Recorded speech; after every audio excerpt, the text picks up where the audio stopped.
Hello, I'm Knox County Mayor Glenn Jacobs. Thank you for this opportunity to present the 2021 budget and to discuss the future of our county. I'd like to begin by thanking the Knox County Commission and my fellow elected officials for their service. Many of the things that I'll talk about today are only possible because of thoughtful collaboration with these individuals. I'd also like to thank Chris Caldwell and our finance department for their commitment to creating a responsible budget. Government, of course, plays a major role in the quality of life in any community. I believe governments that govern best are those which adhere to fiscally conservative policies, while at the same time resisting the temptation to micromanage the lives of their citizens. That's what we do here in Knox County, and the results speak for themselves. To the citizens of Knox County, thank you for the opportunity to serve as your mayor. My primary duty is to determine how to best utilize your tax dollars. I'm humbled that you have trusted me and my team with that task. And as a fellow citizen of Knox County, I'm happy to report that this budget proposes no tax increases. Families and businesses must live within their means. Here in Knox County, we believe government should as well. 2020 was one of the most challenging years in history. Not only did the COVID-19 pandemic bring dreadful loss of life, it also caused untold economic destruction and ripped holes in our social fabric. We have witnessed increases in suicides, drug-related deaths, and homicides. Like all of you, I grieve for those who have lost their lives this past year. Especially poignant is the loss of young people from the Austin East community. Justin Taylor, Stanley Freeman Jr., Janario Muhammad, Jamarian Gillette, and Anthony Thompson Jr. Sadly, there are no easy, immediate fixes for these tragedies, but I am committed to working with Mayor Kincannon, the Knoxville Police Department, and Sheriff Spangler to do what we can. Our kids deserve a safe community. That starts with a professional police force. Across the state of Tennessee, you will find none better than the Knox County Sheriff's Office.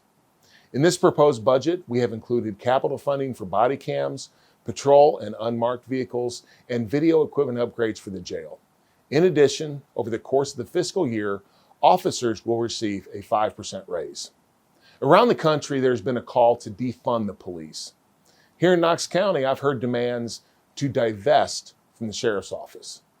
I reject that notion. In a free society, government's primary job is to protect life, liberty, and property. And I want to personally thank our officers for continuing to serve our community and assure them that we appreciate them and we support them. Our kids also deserve a top-notch education. Education is the great equalizer.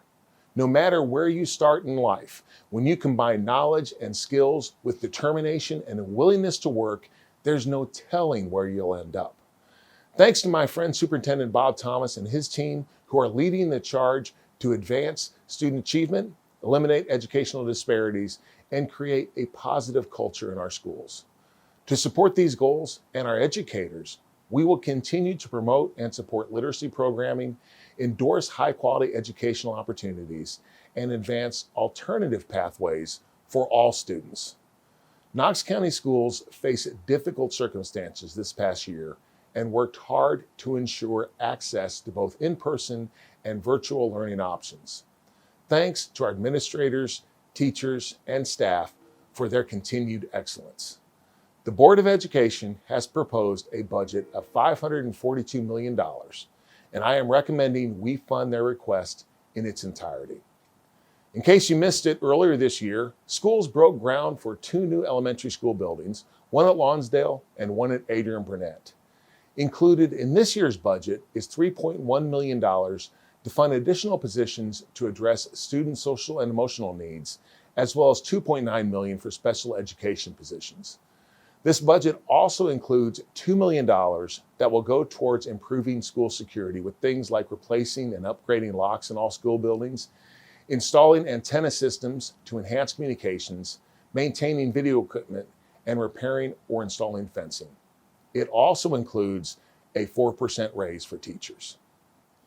In addition to traditional education, I'm proud to say that Knox County Schools has recognized the need for important non-traditional education pathways. For instance, across the nation, 1 million 12 to 17-year-olds struggle with substance misuse. The vast majority of them don't receive treatment. Students shouldn't have to choose between recovery and education. The Knox County Schools Elevate program means they don't have to. It is designed to provide a place for students in recovery to receive the social emotional support they need to graduate and maintain sobriety. The Boyd Foundation has provided a grant of $150,000 through the Knox Education Foundation to fund the startup costs for this program. The Helen Ross McNabb Center will provide classroom and meeting space for the program and intensive outpatient therapy. My office will kick in approximately $90,000 annually over the next 3 years to cover staffing costs. There are a lot of great things going on in Knox County, things which would not be possible without the efforts of everyone who works for Knox County government. So I am proposing a raise for general government employees equivalent to a step and 2%, or around a 3% raise. The team members that support Knox County are wholly committed to service and dedicated to making life here better every day. I'm sure a lot of you have talked or worked with our constituent services department. They're the ones taking your calls and helping you resolve your concerns. Now, y'all might not know this, but sometimes people are really passionate when they call my office. And when you're really passionate, the volume of your voice might go up just a little. But despite this, Mandy Benedict and Justin Bradley always treat everyone professionally, with dignity and respect. And I'm excited to tell you about a program we launched this year. Constituents can now register their neighborhood or civic organization to get updates on things like road closures, public meetings, and information on county projects.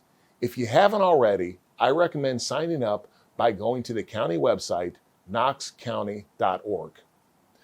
Our Senior Services Department did yeoman's work serving Knox County seniors even in the midst of COVID-19.